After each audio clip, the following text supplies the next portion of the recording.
Hello, this is Rob Shaw from GRAF. Again, talking about agriculture in Africa.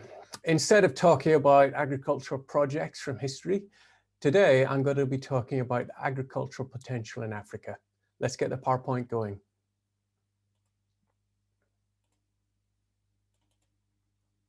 So today's PowerPoint is talking about agricultural potential, and it's focused on Africa.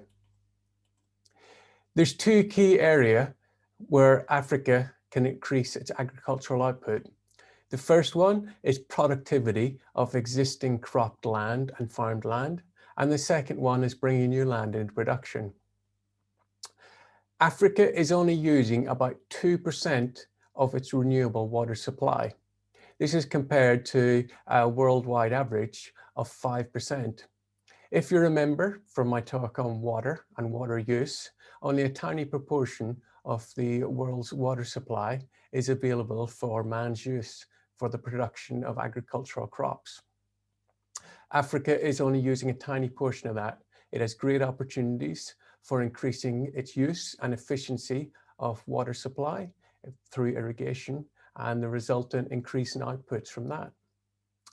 As well as water use, there's also varieties and agrochemical availability, and also fertilizer use. There's a lot of produced statistics on the fact that agriculture in Africa lags massively the rest of the world in fertilizer use. And I've got some examples here from Asia and also South America. Africa is generally in a tropical or subtropical zone with a good warm climate and also generally quite good rainfall. The soils are typically clay or high-base loams, which are good quality and neutrally retentive. And when it comes to area of land available to bring in production, Africa has 60% of the world's uncropped land. That's illustrated in these maps here. So yeah, 60% of the world's uncropped agricultural land is in Africa. That's 600 million hectares. And it's in the Guinea Savannah zone. So along the top of West Africa, swinging down through Uganda, South Sudan, and then into Tanzania, and then across through Zambia, DRC, and into Angola.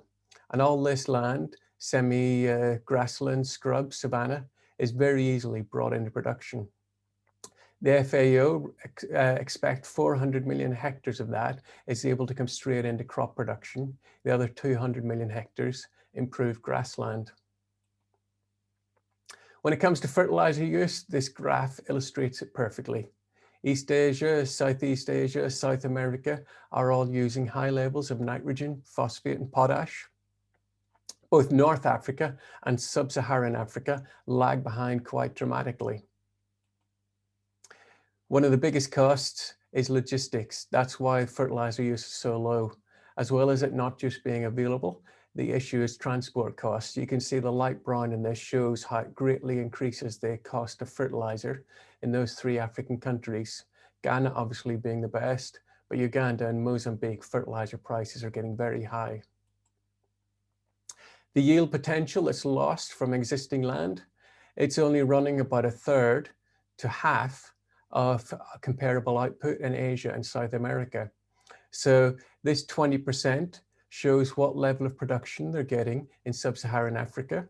Asia and South America are achieving 62 and 65% of the potential maize output. So 3 times as well, 3 times as efficient. This is illustrated on the map.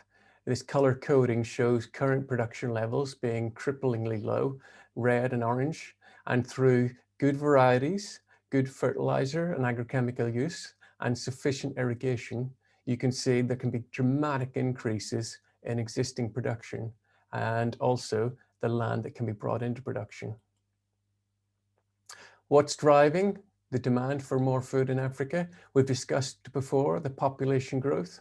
And that population growth is magnified in urban areas, the people that aren't able to produce the food to subsist themselves. So that's the increased demand for Western diets and extra food. I hope this has illustrated the massive potential in Africa, both in existing production, raising the productivity levels towards standards, but also just illustrating that 60% of the world's undeveloped agricultural land is in Africa. Remember, 400 million hectares can come straight into crop production. A further 200 million hectares will stay as improved grassland.